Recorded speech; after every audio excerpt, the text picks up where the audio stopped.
فرمان مولا علی علیہ السلام: مجھے عبادت میں دو چیزیں پسند ہے، سرد موسم میں فجر کی نماز اور گرم موسم میں رمضان کے روزے۔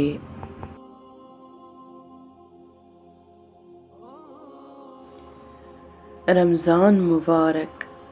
اللہ آپ کو ہر قسم کی منفیات سے بچانے اور تمام چیلنجوں سے محفوظ رکھنے کے لیے ہمیشہ موجود ہے۔ آپ کو اور ہم سب کو رمضان کی بہت بہت مبارک ہو۔ رمضان ایک ایسا مہینہ ہے جس میں آہستہ آہستہ یہ احساس ہونے لگتا ہے کہ وہ شیطان نہیں تھا، وہ ہم خود تھے۔ کوئی ادھوری دعا نہ رہے کسی کی، سب کے لیے ایسا مبارک رمضان ہو۔ فرمان مصطفیٰ صلی اللہ علیہ وآلہ وسلم: روزہ دار کا سونا عبادت اور اس کی خاموشی تسبیح کرنا، اور اس کی دعا قبول اور اس کا عمل مقبول ہوتا ہے۔ روزے کا بدلہ۔ رسول اکرم صلی اللہ علیہ وآلہ وسلم نے ارشاد فرمایا کہ اللہ فرماتے ہیں، انسان کا ہر عمل اس کی ذات کے لیے ہے، سوائے روزہ کے کہ وہ خاص میرے لیے ہے، میں ہی اس کا بدلہ دوں گا۔ جب تم میں سے کوئی روزہ اختیار کرے تو کھجور سے کرے، کیونکہ یہ بابرکت چیز ہے، اور اگر کھجور نہ ملے تو پاکیزہ پانی ہی کافی ہے۔ اے اللہ، جب تک سانس ہے اپنے سوا کسی کا بھی محتاج نہ کرنا۔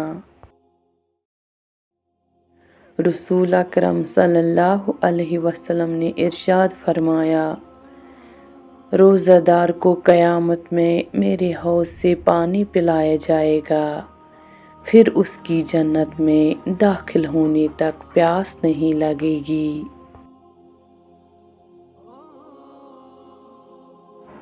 روزے دار کے منہ کی بو اللہ کے نزدیک مشک کی خوشبو سے بہتر ہے۔ روزے دار، تیرے صبر کی کوئی مثال نہیں اے مسلمان۔ لبوں پر پیاس کی شدت اور ہاتھ میں وضو کا پانی۔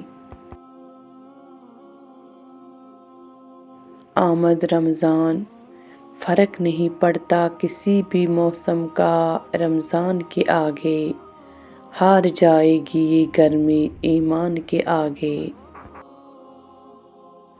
ہر گناہ کے پیچھے شیطان نہیں ہوتا، یہی بتانے تو رمضان آتا ہے۔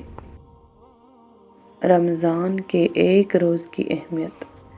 حضرت ابو ہریرہ رضی اللہ تعالی عنہ نے فرمایا، جو شخص رمضان کا ایک روزہ بھی بلا عذر شرعی سفر اور مرض کے بغیر چھوڑ دے، پھر مدت العرض کی تلافی کے لیے روزے رکھے، تب بھی ایک روزے کی کمی پوری نہیں ہوگی۔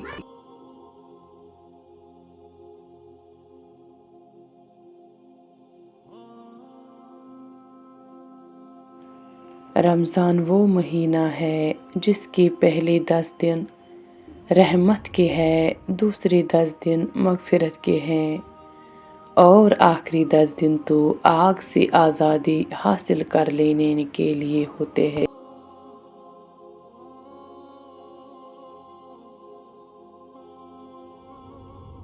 ارشاد حضرت عثمان غنی رضی اللہ تعالی عنہ: مت رکھ کسی سے امید مگر اپنے رب سے، اور مت ڈر کسی سے مگر اپنے گناہ سے۔ زندگی کو رمضان جیسا بنا لو تو موت عید جیسی ہوگی۔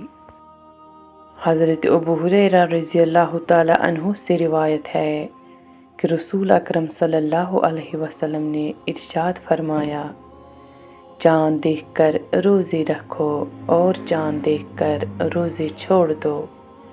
29 تاریخ کو چاند دکھائی نہ دے تو شعبان کی 30 کی گنتی پوری کرو۔